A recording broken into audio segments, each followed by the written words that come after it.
El pasado domingo tuvieron lugar las elecciones presidenciales en la República de Colombia, unas elecciones que además eran especialmente significativas en esta ocasión porque se enfrentaban dos fuerzas completamente contradictorias, unas las que defendían lo que se entiende como el uribismo y otras son las fuerzas que defienden el fin de ese régimen que actualmente dirige el país y controla el país.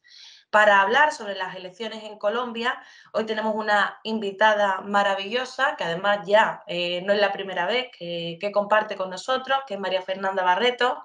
Ella es escritora, analista, colombo-venezolana, experta por completo a nivel geopolítico, pero sobre todo en los casos concretos de Colombia, Venezuela y también de las situaciones fronterizas.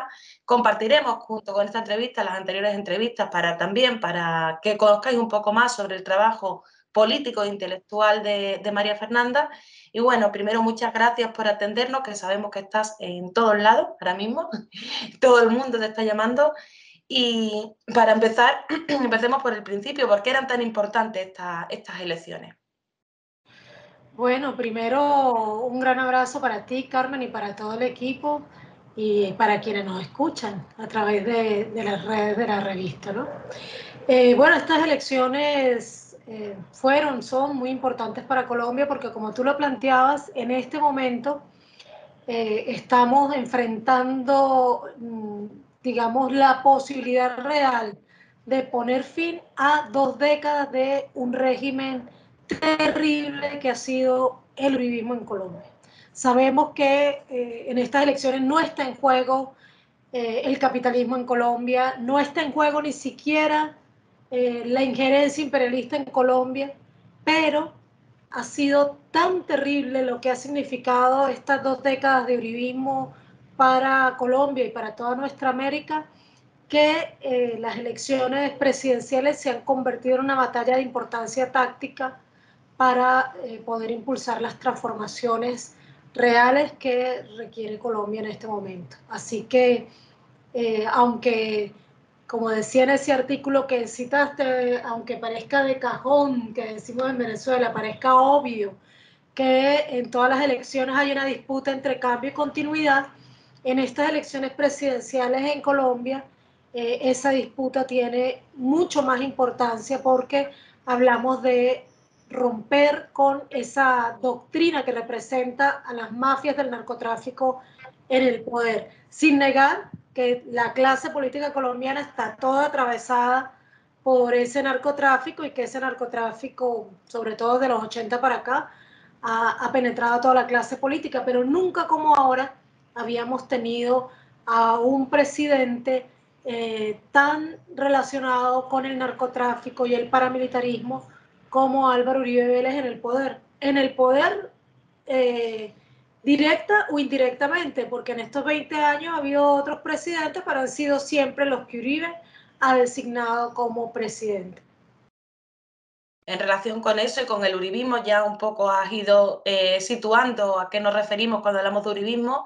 ¿Qué relación tiene también el uribismo con lo que es la oligarquía tradicional colombiana? ¿Cómo es esas relaciones? Porque supongo que serán complejas. ¿Y hasta qué punto también son afines en algunos puntos? ¿Cómo serían esas relaciones?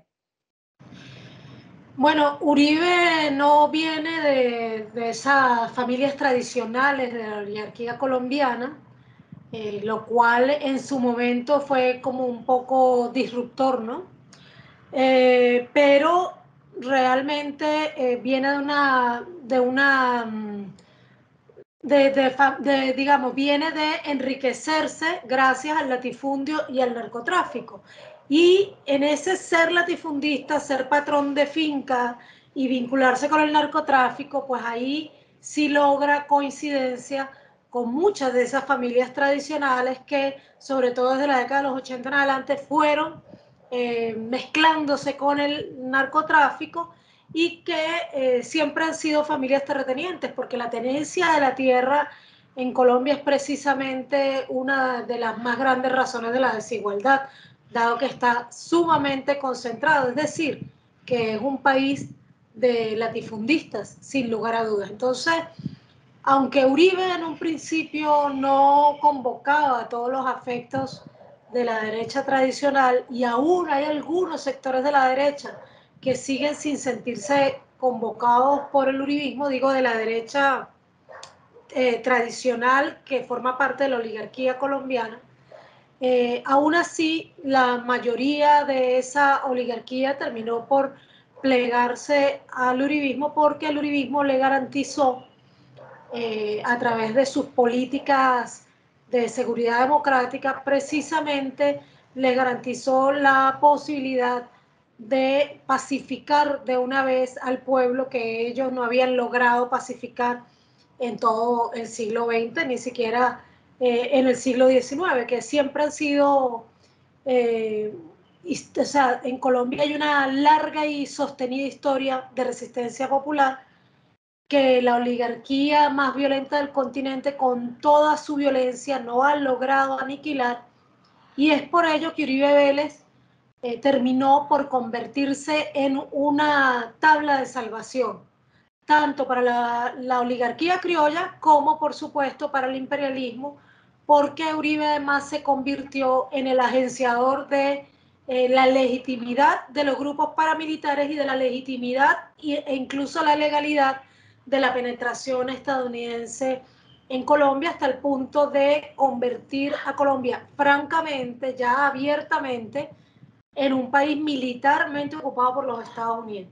Colombia y su oligarquía, la que ha gobernado Colombia, ha estado subordinada a los Estados Unidos prácticamente desde que Santander asumió las riendas de esa Colombia en adelante, pero nunca como en el siglo XXI, con los acuerdos firmados con Uribe Vélez y obviamente un poco antes con el Plan Colombia, pues se había logrado concretar ese nivel de compenetración y subordinación en lo militar. Obviamente, también con Uribe ha progresado el paramilitarismo y el narcotráfico, y eso también ha sido muy favorable para el imperialismo, no solamente en Colombia, sino en toda la región de nuestra América.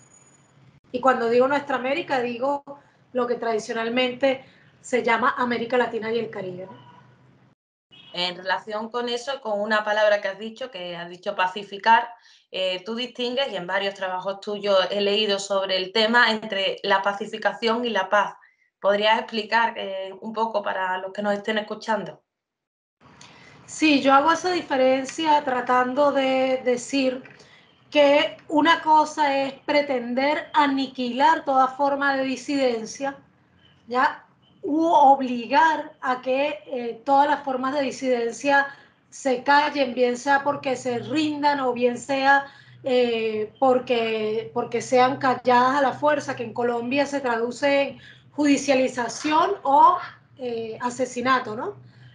Eso es lo que tradicionalmente se llama pacificar, lo que yo quiero diferenciar de paz, haciendo énfasis en que es realmente una pacificación. Y la paz, que además trato de escribirla con mayúscula, aunque bueno, cuando uno depende de los editores y las editoras, generalmente terminan por cambiarte ese tipo de opciones. La paz con mayúscula, que no es con P de Colombia, sino con P de paz, es una paz que pasa como condición sine qua non por la justicia social, una paz que verdaderamente se puede sostener en el tiempo, una paz que tiene que ver con la justicia, que tiene que ver con la felicidad, que tiene que ver precisamente con que hay un pueblo protagonista de su propia historia que realmente esté dispuesto a vivir en paz y que se generen todas las condiciones históricas para que esa paz sea estable y duradera. Por eso hago una diferencia entre pacificación y paz, porque en Colombia el concepto de paz ha sido sumamente manoseado. Y entonces cuando tú hablas de paz ya no se sabe si eres uribista hablando de paz con seguridad democrática, no se sabe si eres pagado por la USAID para hablar de la paz, esa paz en la que nadie disiente del sistema, o si estamos hablando de paz con justicia, que implica también, por supuesto, justicia social. En relación con eso, lo que, como estábamos diciendo, volviendo un poco al principio, ahora se estaba poniendo sobre la mesa un enfrentamiento entre dos correlaciones de fuerza que son las que defienden el modelo uribista y después las antiuribistas, por así decirlo, para hablar en amplitud, y que se supone que se concretan en lo que ha sido el pacto histórico. ¿Nos puede contar un poco cómo ha sido ese proceso, sobre todo ese proceso de acumulación de fuerzas a nivel popular? Sí, bueno, en Colombia, como lamentablemente sucede en casi todas partes del mundo, la izquierda tiene una larga tradición de divisiones, ¿no? Pero en Colombia esas divisiones han sido más graves porque Colombia es un país en guerra y en ese país en guerra la izquierda ha llegado incluso a matarse mutuamente, ¿no?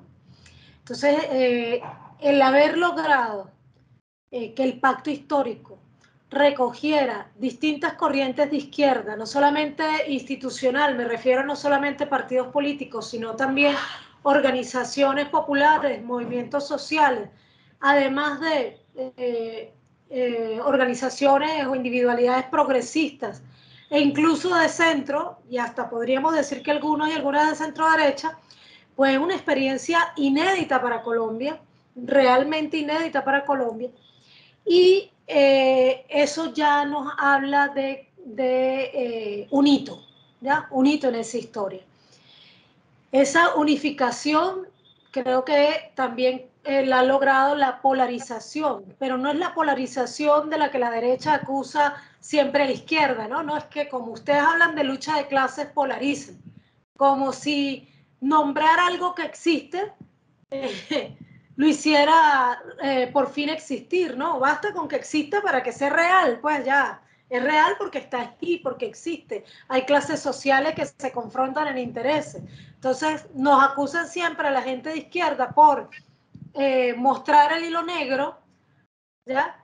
Que nosotros y nosotras polarizamos, pero en realidad ahorita en este momento en Colombia lo que está polarizando es el uribismo, su violencia, el genocidio, que han llevado al pueblo a tal nivel de acorralamiento que la disputa central en lo electoral en este momento se dio hasta la primera vuelta con mucha claridad entre uribismo y antiuribismo. El antiuribismo, como te dije anteriormente, pues ha logrado unificar al pacto histórico y ahora en estos últimos días también traer gente de otras coaliciones hacia el pacto histórico, y ha encontrado una representación en un hombre de centro, por ponerle algún nombre. A mí no me gusta la palabra centro porque creo que es muy ficticio, pero digamos un hombre que sin ser de izquierda, no es de izquierda realmente, es un hombre, digamos, progresista.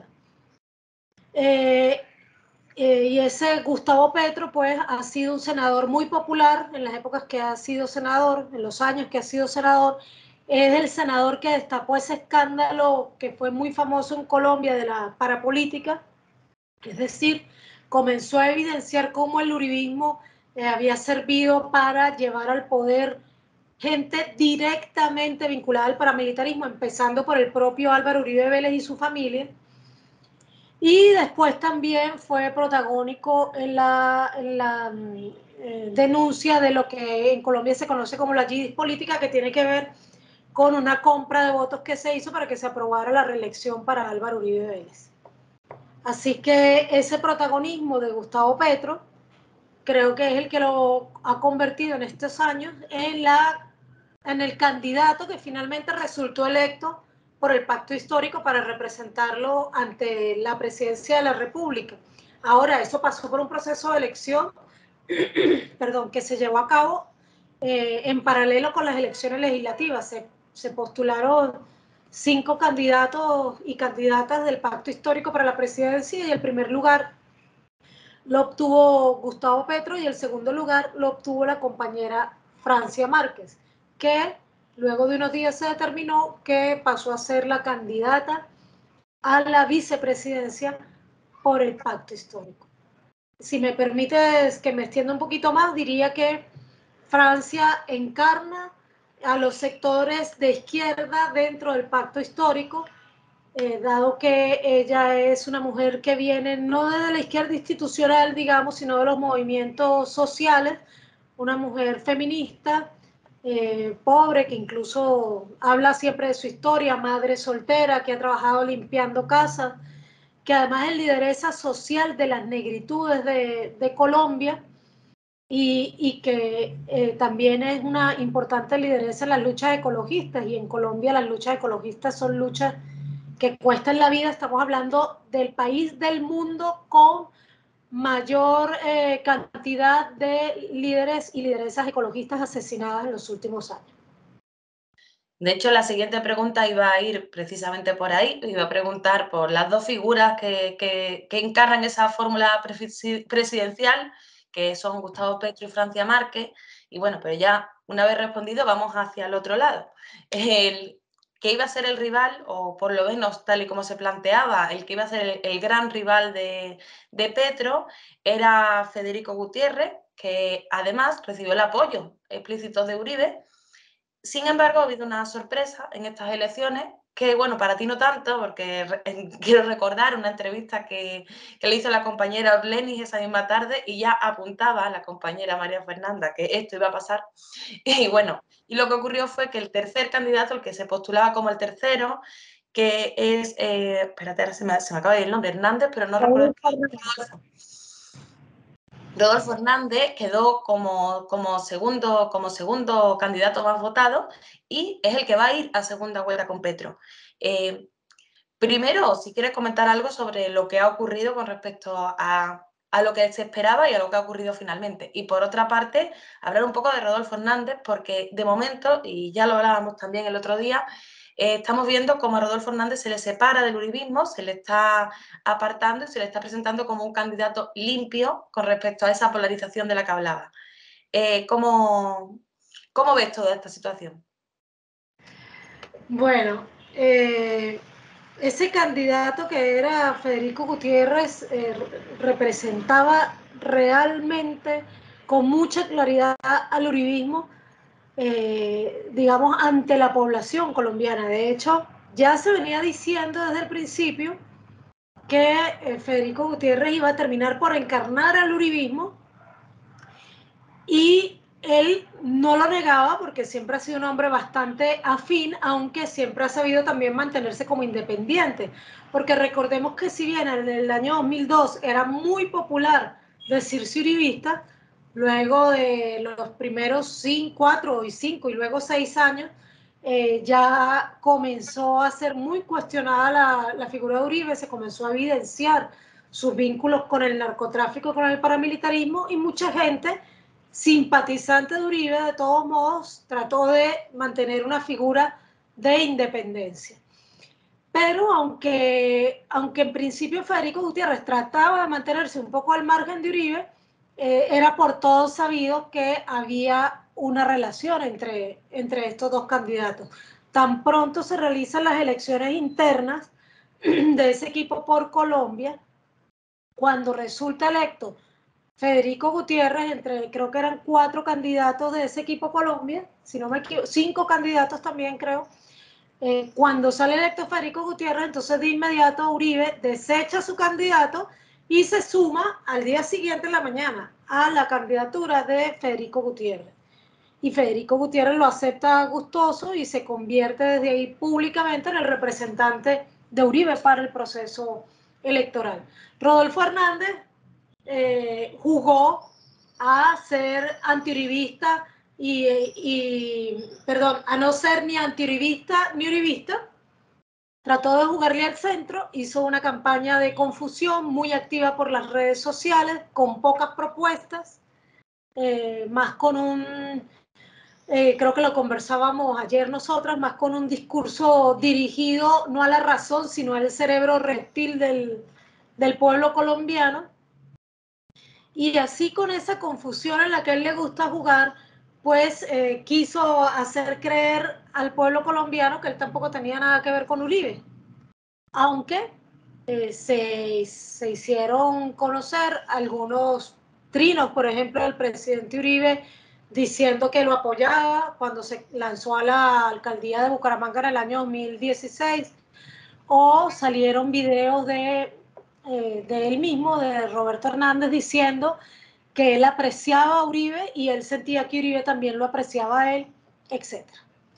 Pero más allá de eso, pues Federico Gutiérrez también es un hombre millonario que representa... Rodolfo, ¿qué has dicho? Federico Gutiérrez también es un hombre millonario. Perdón, Rodolfo Hernández, que es la parte que toca editar.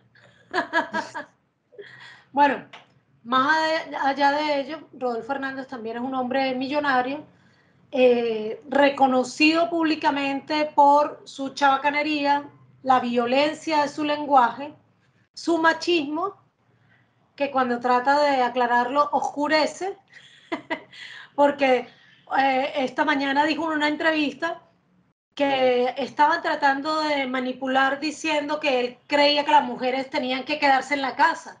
Y eso no era así porque él sabía que habían empobrecido tanto a Colombia que a pesar de que lo ideal es que las mujeres se queden en la casa cuidando a los hijos, pues les tocaba a las mujeres salir a trabajar. Lo arregló. Entonces, lo arregló.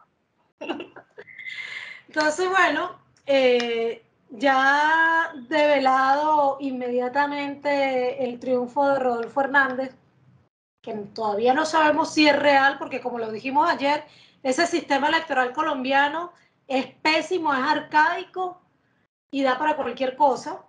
Y yo insisto siempre que quienes quieran, o si ustedes lo pueden subir también ahí en la web de pronto, revisen el cuadro comparativo entre el sistema electoral colombiano y el venezolano, porque los análisis comparativos pues a veces ayudan mucho para comprender el nivel de, por ejemplo, de atraso de este sistema, pero aparentemente Rodolfo Hernández pues creció mucho en votación y alcanzó el segundo lugar y por tanto el que va a segunda vuelta.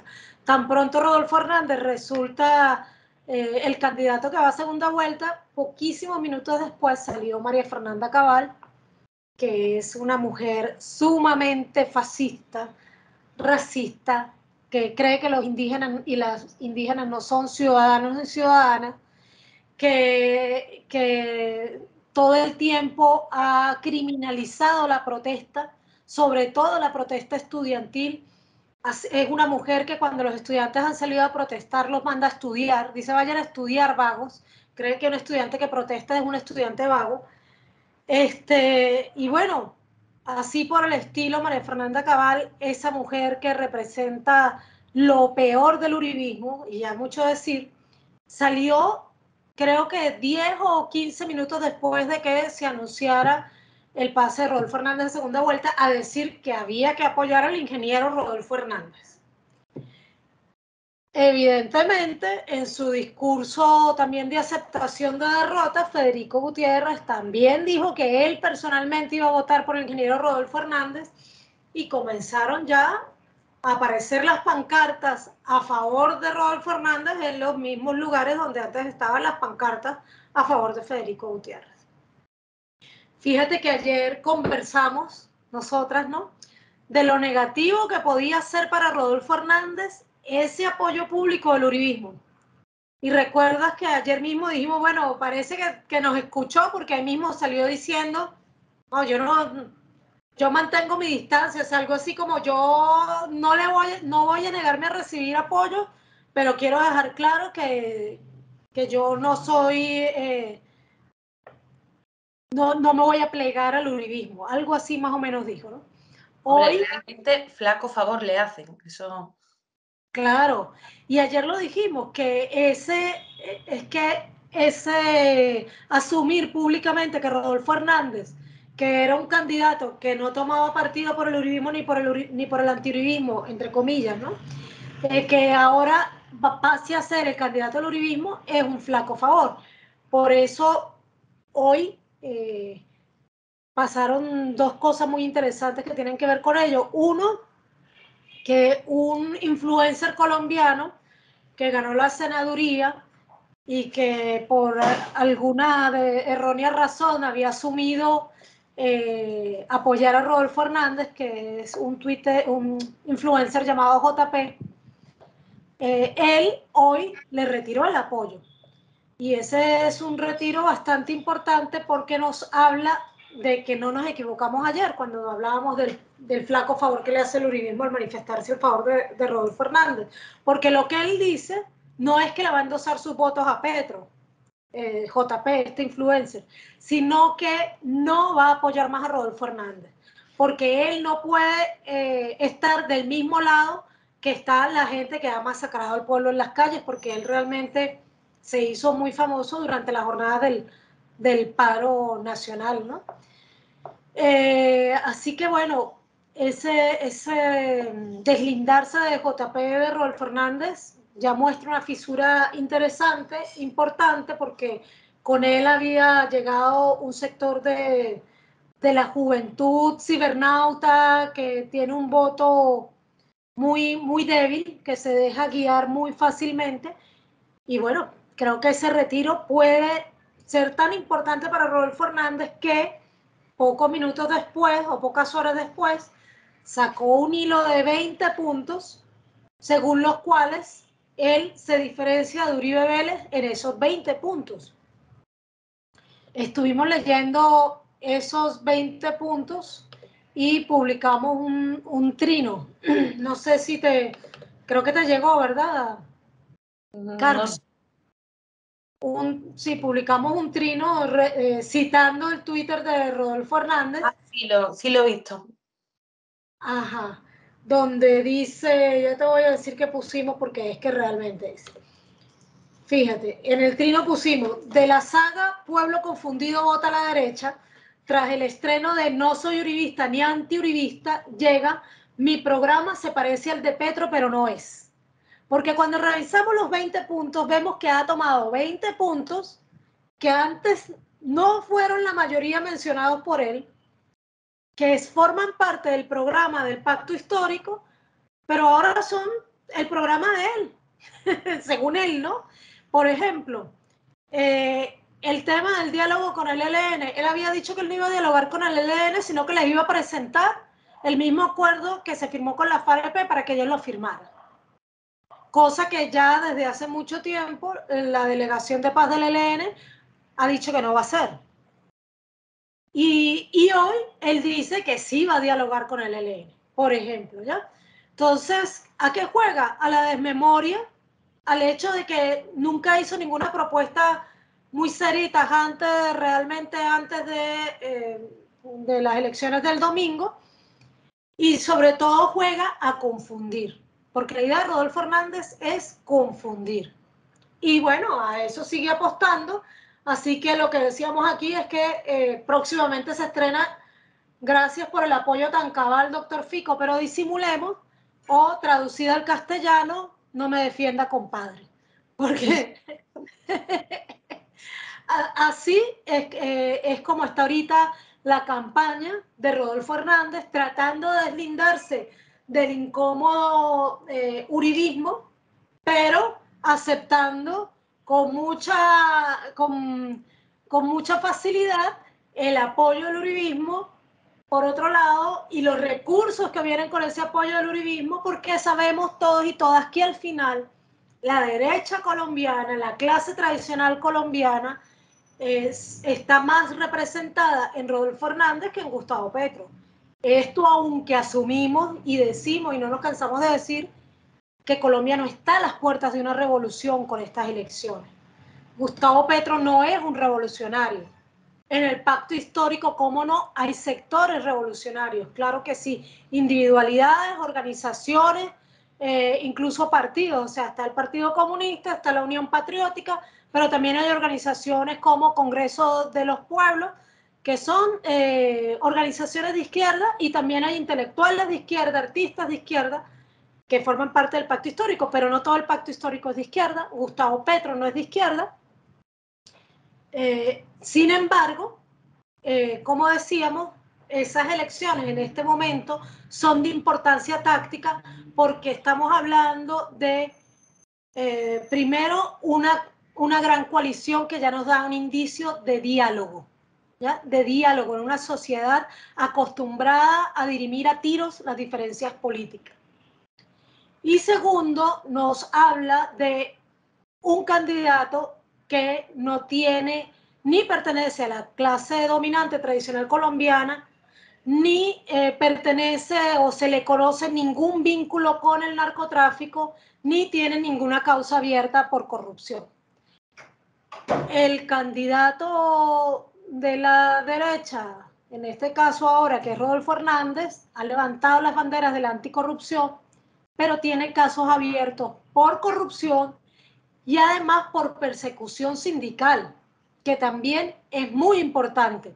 Y ya hoy se está hablando de que también se va a investigar, se le puede abrir un caso para buscar el financiamiento de su campaña, porque parece que también allí hay algo turbio, y eso no nos sorprende, no nos sorprende. Colombia es un país de mafias, y bueno, el sector de la construcción es parte de los sectores que vive más del narcotráfico, del lavado de dineros. Todos sabemos que uno de los negocios en los que más se lava dinero, no en Colombia, en el mundo, es el negocio de la construcción.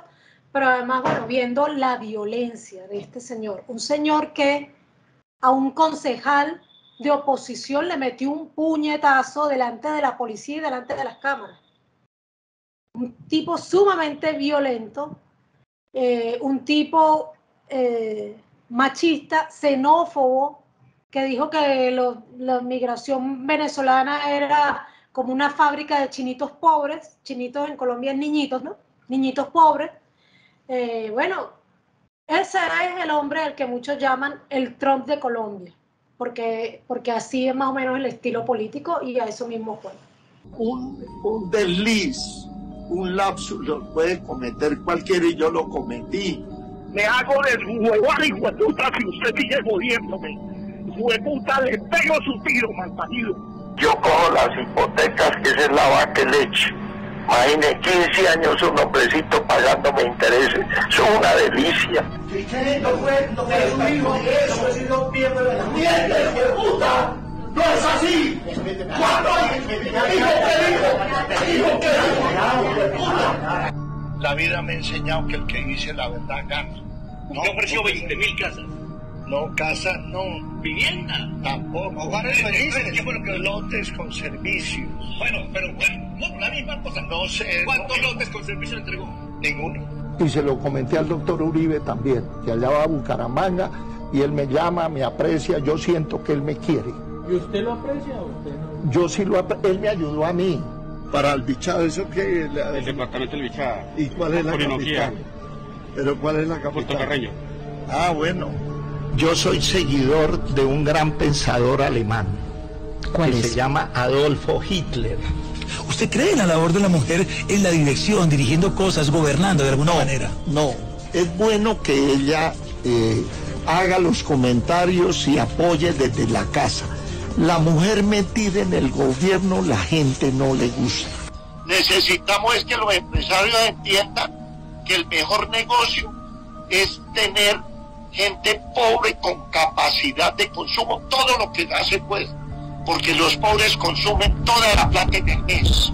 Eso mejor dicho, lo han manoseado más que una prostituta de Puerto Wilches, que lo único que no le pasó por encima fue el ferrocarril.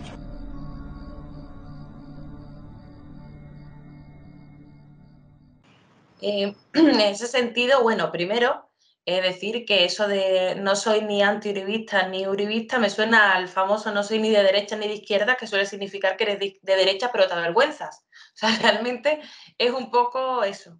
Pero bueno, en relación, también se ve que no es ni anticorrupción ni procorrupción, está también ahí en medio, ¿no?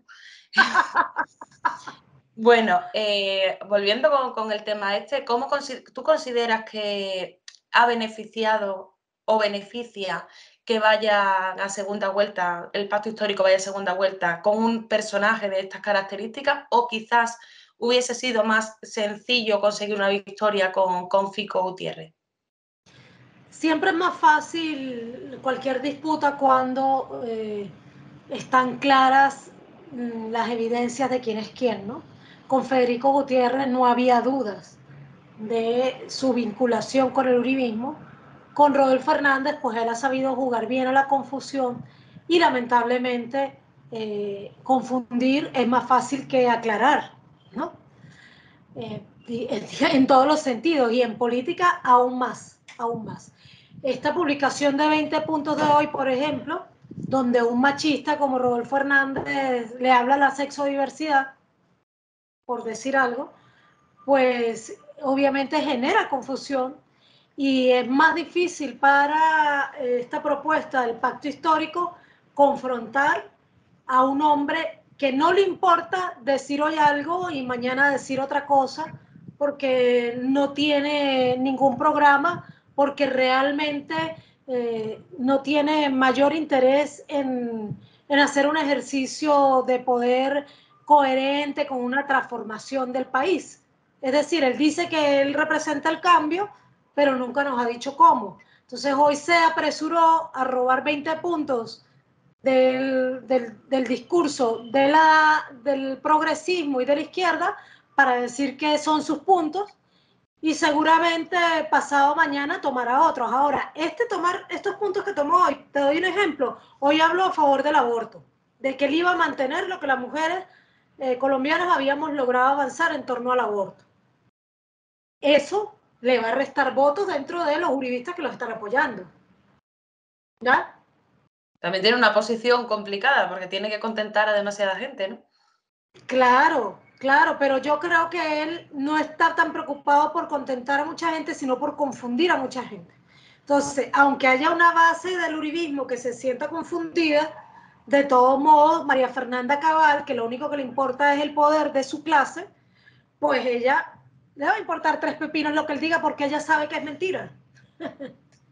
Ella sabe que es mentira. Lo que sí le puede restar es apoyo en las bases. Es decir, que ese escenario que hablábamos ayer, donde hay una posibilidad de ganar, o hay varias posibilidades de ganar para el pacto histórico, una depende de que se aumente la votación a favor del pacto histórico, pero otra depende de que se reste la votación a Rodolfo Hernández.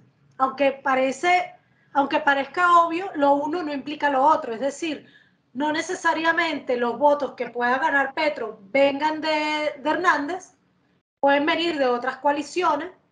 Por ejemplo, el que era candidato a la vicepresidencia por el que quedó en cuarto lugar, que es Sergio Fajardo, se sumó hoy a la campaña de Petro. Eso va a llevar algunos de esos, creo que fueron, ya no recuerdo si fueron 300.000 votos que sacó Fajardo, pero bueno, algo de esos pocos votos que sacó Fajardo se puedan sumar a la candidatura de Gustavo Petro. Pero también es probable que algunos que estén con Rodolfo Hernández creyendo que él no era uribista, al darse cuenta que es uribista, decidan votar por Gustavo Petro.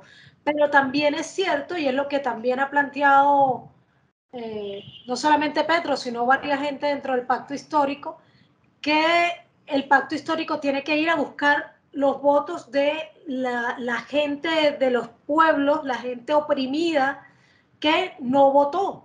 Y en gran parte eso tiene que ver con una juventud que participó protagónicamente del último levantamiento popular, pero que no cree en el sistema colombiano, en ninguno de los aspectos del sistema, no cree en el Estado colombiano ni en sus instituciones, y que por tanto no cree en el sistema electoral. Entonces ahí hay un grupo de personas a las que tiene que llegar el pacto histórico y que probablemente con ellas pueda sumar.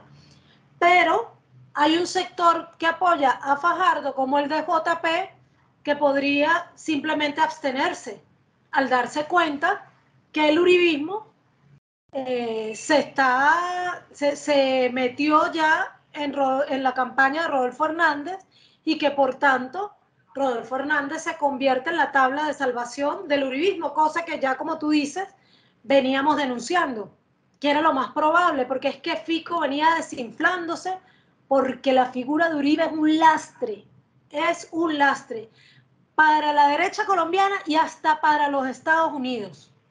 Eso lo hemos dicho varias veces. Así como Estados Unidos no comió cuento para deshacerse de Noriega o de Saddam Hussein, Estados Unidos también ha estado muy enredado y con ganas de deslindarse de Álvaro Uribe Vélez, como también de Guaidó, por cierto. Personajes que usó, que le fueron muy útiles, pero que ya huelen mal, ya estorban. Así que podría ser que parte de ese piso electoral de Rodolfo Hernández no votará por Petro, pero tampoco votará por Rodolfo Hernández, que eso en segunda vuelta significa abstenerse, ¿no? Entonces, esos dos factores son interesantes y yo creo que Rodolfo Hernández, muy consciente de eso, está tratando de no perder los votos que ganó diciendo que no era ni uribista ni antiuribista, pero también sin hacerle el feo a Uribe, porque sabe que el uribismo también le aporta votos. Muchos analistas decían el domingo, bueno, 28 más 25, ya eso le dio a, ¿cómo se llama? A Rodolfo Hernández 53% de los votos, listo, ¿no? Que eran los votos de Fico más los votos de Rodolfo. Pero no es así, la cosa no es tan matemática, la cosa no es tan sencilla. Como Rodolfo Hernández sabe que es muy difícil navegar entre esas dos aguas, ahora que ya es el candidato del uribismo, pues juega la confusión. Confusión, cortinas de humo, no sé, no me extrañaría que dentro de poco se haga un autoatentado, cualquier cosa que sirva para un poco hacer, o sea que para prolongar el show, menos debate, menos verse en la obligación de decir cuáles son sus propuestas reales. Ahora está jugando a disfrazarse de izquierdista, lo decíamos ayer, Hitler también utilizó ese discurso, Mussolini también utilizó ese discurso, disfrazarse de gente de izquierda para en las primeras etapas cooptar gente, ¿no? Lo cual es muy interesante por dos puntos. Primero, por lo que ha señalado de que Uribe ahora mismo es un lastre, es decir, esa guerra entre el uribismo y el antiuribismo, de alguna manera la va ganando el antiuribismo, lo va ganando incluso al nivel de que incluso internacionalmente ha perdido adeptos. Ayer también comentábamos, el diario El País llegó a declarar a Álvaro Uribe Vélez como el mejor presidente de Latinoamérica. Y en cambio ayer los titulares eran el uribismo, el gran perdedor, por supuesto deslindando a Hernández, pero ya ha cambiado su discurso porque efectivamente creo yo que ya no les interesa, porque es un personaje muy desgastado. Entonces ya no interesa, ya no puede cumplir la función que hasta ahora ha cumplido para garantizar una serie de intereses. Eso por ahí y después... perdón. Sí. Que Uribe fue eso y el problema para Uribe es que eso significa que su impunidad puede llegar a su fin. Un criminal impune. Yo escribí un artículo, de hecho, que se titula así, Uribe Vélez, un criminal impune. Eso es lo que es Álvaro Uribe Vélez, un criminal, un asesino, un genocida, un hombre que ha cometido no solamente múltiples crímenes dentro de Colombia, falsos positivos, legitimar las autodefensas, los grupos paramilitares, legitimar las riquezas del narcotráfico de esos grupos paramilitares, sino que además, y por supuesto mantener ese genocidio sobre los liderazgos disidentes de Colombia, sino que además es responsable de dos conocidos delitos de agresión. Delitos contra el pueblo y la soberanía de Ecuador, al cual bombardeó, y delitos contra la soberanía de Venezuela, sobre la cual, digamos, promovió una invasión paramilitar y múltiples operaciones también militares privadas e irregulares desde Colombia contra Venezuela, que él las promovió y que nunca las negó, porque además incluso llegó a decir que lo que le había faltado era tiempo para invadir Venezuela. Así que bueno, todos esos crímenes pueden por fin comenzar a aparecer como crímenes culpables. Estas figuras son impunes mientras son útiles. Cuando ya dejan de ser útiles, se les acabó. Claro. Porque al fin y al cabo es un sobrevenido. O sea, como muy bien explicabas, tampoco es que venga de las familias oligarcas tradicionales. Es un nuevo rico, un recién llegado, que es perfectamente prescindible. Siguiendo un poco para contextualizar un poco al respecto de Colombia, hay una imagen que ha sido muy significativa, que ha sido del mapa de los resultados y cómo se distribuye la zona. ¿Qué lectura con respecto a la composición ideológica y también, bueno, económica y social de Colombia hay al respecto de ese mapa? Bueno, la lectura es sencilla porque en los departamentos más azotados por la guerra, donde se registra mayor número de masacres, mayor número de asesinatos de líderes y lideresas sociales en los departamentos, no sé cómo se llaman en el Estado español, departamentos, estados en Venezuela, donde el conflicto con el narcotráfico es aún mayor, donde hay más desplazamiento forzado y donde por supuesto hay más pobreza. En esos departamentos ganó la propuesta del pacto histórico Gustavo Petro o Francia Márquez. Inclusive en el departamento donde en estos momentos hay más, se han alcanzado los más terribles niveles de violencia, de racismo, de depredación ecosistémica y las más graves violaciones de derechos humanos y discriminación de la población negra, como es el Chocó. Allí el pacto histórico sobrepasó el 60% de los votos. Entonces, toda esa costa del Pacífico que es tan azotada por la depredación a la que está sometida Colombia, y la costa Caribe, casi todos los departamentos, como te decía, de mayor conflicto, menos Antioquia, los ganó la propuesta del pacto histórico. En Antioquia, que es el enclave uribista por naturaleza, sin querer, digamos, ser absoluto, ¿no? Obviamente eso no es todo el pueblo antioqueño, pero es donde tradicionalmente, donde nació Uribe, donde nació Federico Gutiérrez y donde nació Pablo Escobar y de donde salen estas dos campañas, pues ahí ganó Federico Gutiérrez, pero en el resto de esos departamentos ganó Gustavo Petro, y en los departamentos donde tradicionalmente ganaba el uribismo, pues ahora ganó Rodolfo Hernández, o al menos eso dicen, porque, bueno, insistimos, ¿no? Hay que esperar. Claro, y en el circuito, perdón, en lo que llaman territorio, el territorio que llaman los consulados, pues ganó también la propuesta uribista. Así que Petro, y eso entre comillas, eso también yo creo que hay que revisarlo.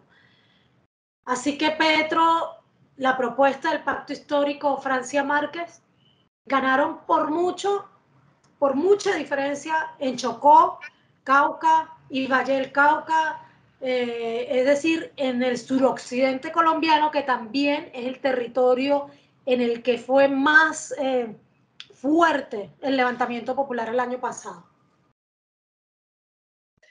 Bueno, y yendo un poco para ir también como concretando cosas, ¿hacia dónde va Colombia? O sea, vemos que hay una necesidad de decir hasta aquí con respecto al uribismo, y a partir de ahí, evidentemente, se pueden construir muchas cosas. El pacto histórico, como has dicho, no es una sola línea política. Hay muchas líneas políticas que tienen casi más de acuerdo en lo que no quieren para Colombia que casi que en lo que se quiere, ¿no?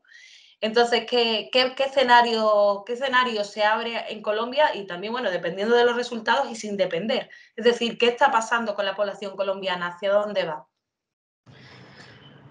Bueno, a pesar de que Colombia sigue siendo sin duda un enclave del terrorismo imperialista en toda nuestra América, el principal enclave en toda nuestra América, a pesar de que está gobernada no solamente por una clase política sumamente violenta y genocida, sino que además está controlada por las mafias de las grandes corporaciones mediáticas centralizadas prácticamente en 3, máximo 4 familias de ese mismo establecimiento.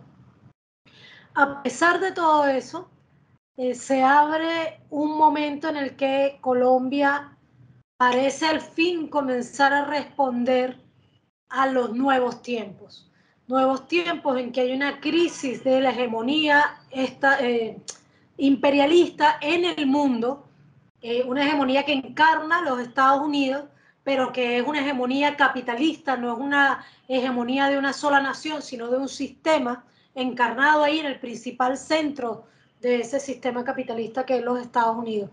Y en este momento de crisis hegemónica de los Estados Unidos, pues evidentemente hay una crisis de la derecha mundial y hay una crisis del poder de ese imperialismo en nuestra América. Una región que además ha contado con 3 revoluciones que se han sostenido con sus problemas, con sus defectos, con lo que sea, pero que se han sostenido con fuerza en todo este tiempo de vientos huracanados que han dado el traste con gobiernos progresistas de izquierda, no solamente de nuestra América, en el mundo entero. Esos tiempos que corren en nuestra América, creo que por fin están logrando también permear lo que suceda en Colombia, porque el juego está tan trancado en Colombia que lo que hace falta siempre es que alrededor cambien las condiciones históricas y eso empuje el cambio interno en Colombia. Lo que queda ahora, después de esta primera vuelta en Colombia, obviamente es apostar a que en una segunda vuelta se logre un triunfo electoral del progresismo y que abra también espacio a esos sectores de izquierda que forman parte del pacto histórico. Pero, y yo quiero ser enfática en esto, yo veo que eso es probable, pero si se da, eso solamente sería una batalla táctica ganada. Eso no es la victoria popular, ¿ya? Sino que es una batalla táctica y eso es un avance muy importante para la correlación de fuerzas que tú estabas mencionando. Tanto las internas como las internacionales, la correlación de fuerzas geopolíticas, ¿no? Aunque yo les invito a leer mi artículo porque allá claro que no es Gustavo Petro quien pone en cuestión el poder de los Estados Unidos. Pero sí ya dentro del pacto histórico hay otras fuerzas, incluso las que representa Francia Márquez, ¿no? Pero se abren espacios, se abren nuevos espacios.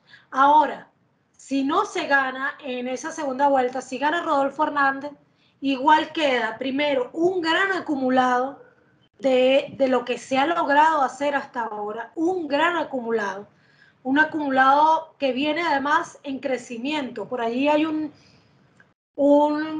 cuadro que me pasaron de cómo en los últimos, pues en el siglo XXI ha venido creciendo los votos contra el establecimiento en principio, pero también con alternativas de izquierda, como lo fue el profesor Carlos Gaviria en su momento por el Polo Democrático Alternativo y que logró el 20% de la votación.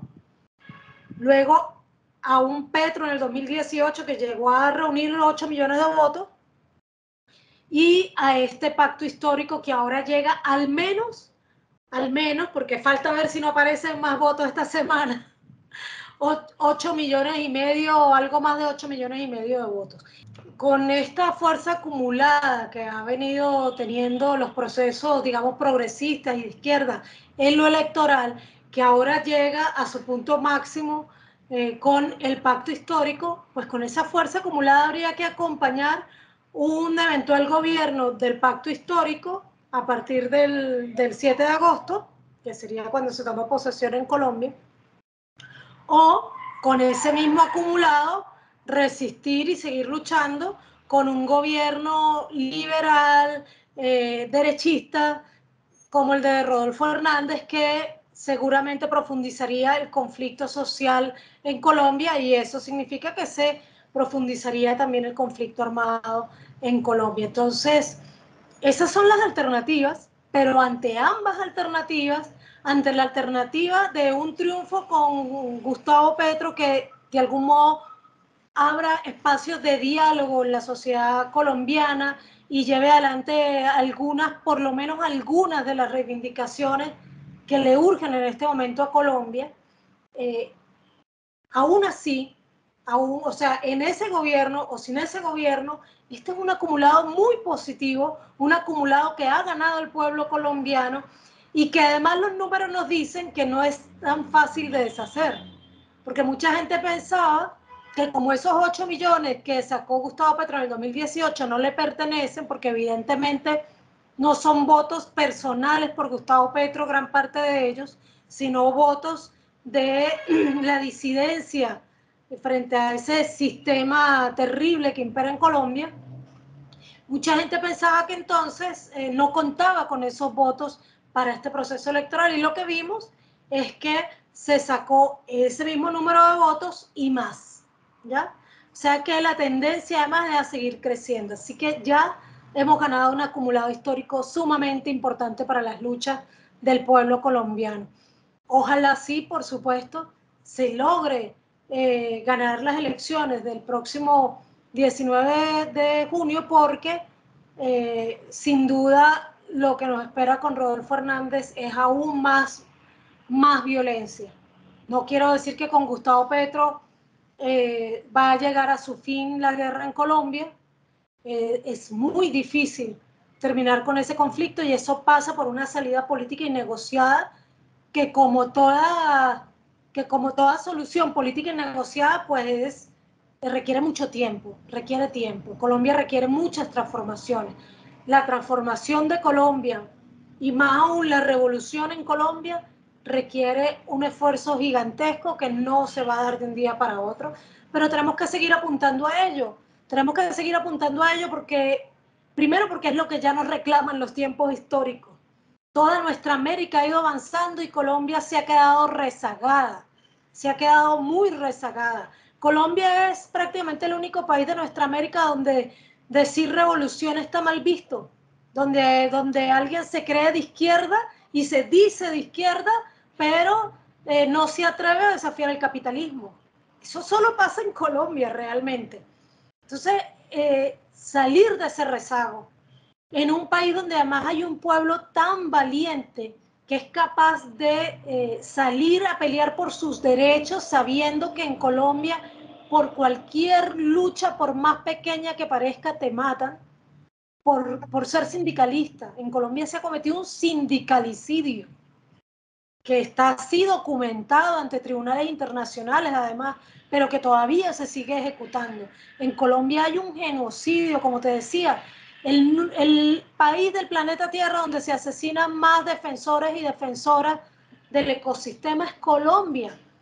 Entonces, ese nivel de atraso que tiene Colombia con respecto al resto de los países de nuestra América, por un lado, pero ese nivel de valentía que tiene el pueblo colombiano al permanecer en pie de lucha a pesar de la violencia, pues es una combinación que está cristalizando en estos últimos años y que va a ser un apoyo fundamental para un gobierno progresista, o va a ser una resistencia firme ante un gobierno retrógrada y de derecha. Sea como sea, creo que vamos avanzando en la construcción histórica y creo que ya con los resultados del domingo, además, con toda la experiencia que hemos acumulado en este tiempo, ya se puede decir que estamos viendo un cambio en la correlación de fuerzas en Colombia, que lo que necesitamos es que sea un cambio mucho más sostenido, mucho más fuerte y que cada vez sea aún más favorable a las fuerzas del pueblo y que eso se amplíe para que sea un cambio en la correlación de fuerzas de nuestra América, cosa que está siendo empujado desde otros lugares de nuestra América, pero que está muy rezagada desde Colombia. No sé si se entendió esto que traté de decir, que a lo mejor es... Hablar de Colombia es muy complejo, Carmen, tú lo sabes bien. Entonces a veces uno se afana por explicar cosas o dice cosas que suenan sobreentendidas, pero no son tan fáciles de entender cuando no se conoce Colombia o no se vive la rudeza de Colombia, porque también quienes somos revolucionarios, revolucionarias antiimperialistas, a veces se nos critica por darle importancia a las elecciones en Colombia. Pero es que la situación de Colombia es tan terrible que cualquier pequeño avance táctico llega a ser de vida o muerte para el pueblo colombiano. Así que quienes no pudimos dormir durante el paro nacional, quienes lloramos cada hombre y mujer asesinado, cada niño asesinado en Colombia, quienes nos duele cada masacre, que no nos queremos resignar a que mueran y mueran líderes sociales y ya ni sabemos cómo se llaman. otro más, otra más, otro más, otra más. ¿Dónde? ¿Qué edad tenía? ¿Qué se dedicaba? ¿Cómo se llamaba? Se olvida. Quienes no estamos dispuestos a eso, pues estamos dispuestos y dispuestas a todo por lograr la paz de Colombia, que es paz con justicia social, soluciones políticas y negociadas al conflicto que vive Colombia. Y entonces en ese sentido no podemos desdeñar tampoco este momento en el que las elecciones pueden abrir, aunque sea un pequeño espacio para la vida en Colombia. ¿No? Además, antes hablaba con otra persona y no se trata ya de lo que pueda cambiar, porque la pregunta era ¿qué puede cambiar Petro? No se trata de lo que pueda cambiar Petro, sino más bien de lo que ha cambiado en Colombia para que ahora mismo tengamos este escenario. Y yo creo que lo que tenemos que estar atentos es en ver qué ha cambiado en Colombia, porque evidentemente en Colombia han cambiado cosas. Y yo creo que eso es muy importante. Y bueno, casi ya para concluir, porque es verdad que Colombia es un tema muy complejo y me encantará y espero que estés de acuerdo que nos reunamos en otras ocasiones y volvamos a contactar para analizar otros elementos concretos sobre Colombia, que para ir conociendo también un poco más ese país que yo, pese a toda esa historia trágica que tiene, pues mientras más lo voy conociendo, más me enamoro, porque tiene esa contradicción Colombia, pero bueno. Te invito a eso, a que nos veamos en otras ocasiones, pero así como para cerrar, hay una cuestión que creo que es muy importante y sobre todo por tu doble nacionalidad, que son las relaciones con Venezuela. ¿Qué perspectivas hay en relación con eso? Bueno, en ese sentido sí salió de la palestra el único candidato que decía que no iba a retomar las relaciones con Venezuela, que era Federico Gutiérrez. En eso sí coinciden Rodolfo Hernández y Gustavo Petro. Ambos han dicho que van a retomar relaciones con Venezuela, diplomáticas y comerciales. Eso es muy importante y lo único que podría decir ahí que diferencia la campaña de Petro con la de Rodolfo Hernández es que Petro sí ha sido como muy permanente su oposición al reconocimiento de ese gobierno ficticio de Juan Guaidó, ¿ya? Y aunque ataca innecesaria e indebidamente a la revolución bolivariana, ofensivamente, a mí por lo menos me molesta mucho cada vez que lo hace, de todos modos, el hecho de que siempre haya dicho que no hay que reconocer a Guaidó, que siempre haya dicho que no hay que romper relaciones con Venezuela, que se haya atrevido a denunciar las acciones de la derecha venezolana en Colombia y desde Colombia, como la actuación de Lorenza Le y de otros dirigentes de la oposición en Colombia, pues ya nos muestra como una actitud más coherente de parte de Gustavo Petro, pero salga quien salga, lo que ya, bueno, si cumplen sus promesas, sería ya predecible y casi seguro es que a partir del 8 de agosto de este año se retomarían las relaciones diplomáticas y comerciales entre Colombia y Venezuela. Y lo digo condicionándolo únicamente a que ellos cumplan las promesas, porque sabemos que de parte del gobierno bolivariano siempre han estado las puertas abiertas para ello, en tanto se les reconozca como gobierno. Eso es lo único que se pide. No se pide que haya conciencias ideológicas, que haya amor profundo entre ambos presidentes. No, eso no es la condición. La única condición es que se reconozca que el presidente de Venezuela es el presidente que eligieron los venezolanos y las venezolanas, el único que han elegido en las urnas en los últimos años, que es el presidente Nicolás Maduro, porque sabrás que a Guaidó lo escogió los Estados Unidos y lo puso a hablar en una plaza pública, pero nadie votó por Guaidó. Para diputada más votaron poquísimos y poquísimas, por cierto. Bueno, además, de hecho, como hemos comentado antes, Guaidó también yo creo que es otro muñeco roto, ¿no? Que también otro juguete roto, que se está ya también desigualando. Bueno, para terminar, que ahora en las últimas entrevistas hemos cogido una costumbre de preguntar al entrevistado que nos recomiende un libro y que también nos diga un referente que para esa persona sea un referente político. Puede ser uno, pueden ser varios, porque a veces es difícil elegir uno solo. Así que bueno, un libro y un referente. No tiene a ver, ¿un libro de qué tipo? Bueno, Como nos suelen las marchas, suelen ser de política, pero si es de literatura también puede ser, vamos. Yo... No, puede ser de política y puedo hablarte del referente. ¿Puedo mover la cámara a mi biblioteca? Bueno, aparte de mi biblioteca, porque es que gran parte de mi biblioteca está todavía en cajas. Pero vamos a buscarlo aquí porque yo creo que lo tenía por aquí. Aquí está, mira, este es un libro que me encanta. ¿Lo ves? Y lo voy a recomendar. El Imperio del Capital, y el autor no se lee bien. Ellen Maxine-Wood. Okay. Ellen Maxine-Wood. Es un libro difícil de conseguir en castellano, pero sé que por ahí como que está en las redes. Y un referente, bueno, te lo pongo fácil, ahí está.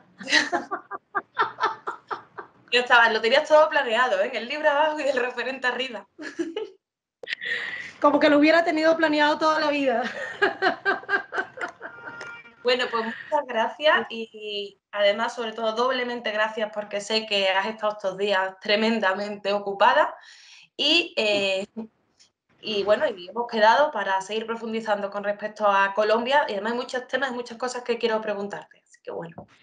Carmen, más bien gracias a ti porque a pesar del cansancio, yo siento que es mi deber alzar la voz por Colombia y agradezco profundamente cada espacio que se nos da para levantar la voz por los pueblos de Colombia y también llegar al pueblo de ese Estado español que tiene unas deudas históricas tan grandes también con nuestra América y que eso requiere que precisamente ese pueblo español se una al pueblo nuestro americano para luchar juntos pues contra ese sistema terrible, depredador, que ve a nuestra América como un paraíso del cual extraer recursos para su propio lucro, incluyendo a los seres humanos que nos llaman recursos humanos, pero que es el mismo también sistema que ve a Europa como un grupo de lacayos y lacayas listo ahí para sacrificarlo todo con tal de satisfacer las ansias del sistema capitalista y su imperio. Así que un gran abrazo y muchas gracias a ti y muchas gracias al equipo de la revista La Comuna. Aquí un gran abrazo desde Caracas, Venezuela, pero un abrazo binacional y nuestro americano. Un abrazo muy grande para ti. Venceremos, Carmen.